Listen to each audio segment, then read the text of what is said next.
in mỗi lên loan tê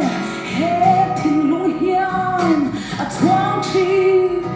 ra lệ mây tu si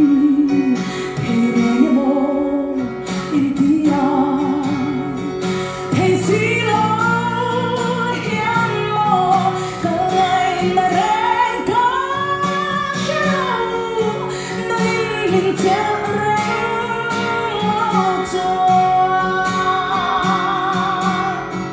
mình theo rêu thoa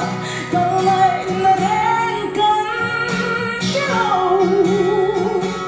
cao gió lên còn hoa thu có tê ít mà cũng đi có thể còn lại là đen mình ta rèn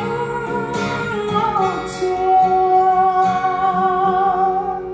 còn lại là rèn khăn sâu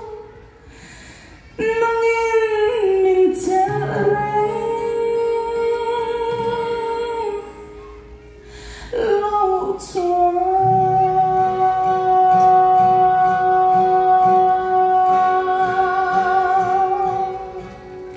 Hallelujah. Lớp 3 thì mình mở xe